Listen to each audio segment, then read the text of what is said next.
You know that feeling when you check your account at the end of the month and the number is what you expected, and what you expected was not enough. Not a surprise, not a bad month. Just the regular, predictable insufficiency that has become so familiar you almost don't feel it anymore. Almost. And somewhere in the back of your mind, the same thought surfaces that surfaces every month. Something has to change. And then Monday comes, and you go back. And the month resets, and the number is what it always is. That's not passivity. That's not a failure of ambition. That's what happens when the brain gets caught between two forces that are pulling in opposite directions, and neither one is strong enough to win. Here's what nobody tells you about people who stay in jobs that don't pay them enough. They call you someone who doesn't value themselves. You're actually someone whose brain is doing exactly what brains do when the cost of staying feels survivable and the cost of leaving feels unsurvivable. It stays. Not because it stopped caring about the difference, because it decided the difference wasn't worth the risk. Settling is the other label. But settling implies a choice made clearly, with full information, without pressure. What most people in this situation are doing is not settling. It's managing. Managing the gap between what the work costs and what it returns. Month after month, with a specific kind of competence that never gets acknowledged because nobody is supposed to need it. Here's the thing. There's a well-documented asymmetry in how the human brain processes potential gains versus potential losses. Psychologists Daniel Kahneman and Amos Tversky, in their research on prospect theory, found that the pain of losing something feels approximately twice as intense as the pleasure of gaining something equivalent. Losing $100 hurts roughly twice as much as finding $100 feels good. Apply that to the job. Leaving means losing the guaranteed income, inadequate as it is, and gambling on something uncertain. The brain doesn't run that calculation neutrally. It weights the potential loss of what you have far more heavily than the potential gain of what you might get. And so the gap between your current salary and what you need doesn't feel like a reason to leave. It feels like a reason to be careful. Because careful to the loss-averse brain means not risking what you already have, even when what you already have isn't enough. The math says leave, the brain says wait. But then there's something else happening here. Underneath the loss aversion is a second mechanism that develops quietly over time and is much harder to recognize from the inside. It's called hedonic adaptation, the tendency of the brain to adjust its baseline expectations to match its current reality. Whatever you experience consistently, the brain eventually reclassifies as normal. The salary that felt inadequate in the first year becomes the reference point by the third. The frustration dulls. The comparison to what you could be earning elsewhere becomes less vivid.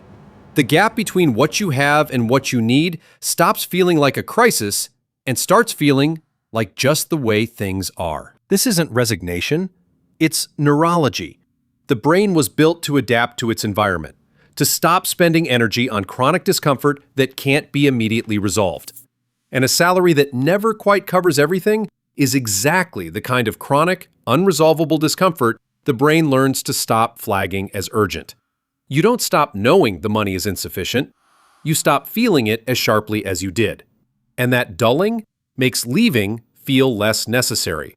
Not because the situation improved, but because the alarm got quieter. Have you ever looked at your salary and felt genuinely surprised by how little it is? Like you'd forgotten for a moment? That's hedonic adaptation completing its cycle. The number stopped shocking you. And the number that doesn't shock you is the number that doesn't move you to act. Now here's where it gets interesting. Even when the loss aversion and the hedonic adaptation are both working against the decision to leave, most people don't stay on pure inertia. They stay because the job has something. Not enough of something, but something. The team that's actually decent. The flexibility that would be hard to replace. The commute that's manageable. The manager who, whatever their failings, is not the worst one you've had. Call it the at least inventory. The mental accounting of everything the current situation provides that the next one might not. And the at least inventory is powerful because it's not irrational. The things it contains are real. Certainty is real. Familiarity is real. The cost of rebuilding a professional network from scratch is real. The risk that the next job pays the same or less is real. The at least inventory isn't a defense mechanism. It's a genuine assessment of genuine risks. The costs of leaving stay vivid. The costs of staying become invisible. But let's clear something up. The labor market has, for a long time, been structured in a way that benefits from workers staying in positions that underpay them. High turnover is expensive for organizations. Replacement costs, training costs, the loss of institutional knowledge, these are real costs that companies work hard to avoid. And one of the most effective ways to reduce turnover is to make leaving feel risky enough that people choose to stay even when the terms aren't fair.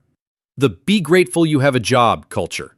The hiring process is so long and uncertain that the opportunity cost of job searching feels enormous. The reference check system that makes workers feel dependent on their current employer's goodwill.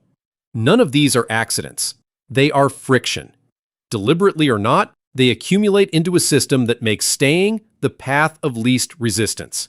Even for people who know, clearly and specifically, that what they're being paid is not what their work is worth. Your low salary is not evidence that the market has assessed your value accurately. It's evidence that the market found a price you'd accept. Those are different things. Here's what they don't tell you. The month you've been through, the calculation, the familiar insufficiency, the decision to go back, that is not a sign that you've given up. It's a sign that you're managing something genuinely difficult. The cognitive load of staying somewhere that doesn't fully compensate you is real. The daily negotiation between what you know and what you're able to do about it is real. The energy it takes to keep showing up competently to a place that isn't meeting you halfway, that's real too.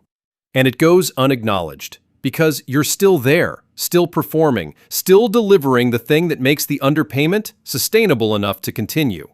The system depends on that sustainability. It has never had much reason to address it. So the next time you check that account at the end of the month, and the number is what it always is, remember that the staying isn't proof that the situation is acceptable. It's proof that the situation is manageable. And manageable and acceptable are not the same thing. You've known that for longer than you'd like to admit. The number hasn't changed. But now you know why you're still there. And knowing why is the only place anything ever starts. Now tell me, what's the thing in your current job that makes the insufficient salary feel survivable?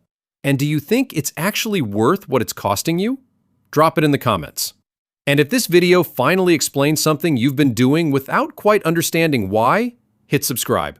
We're here every week breaking down the psychology of work that nobody talks about.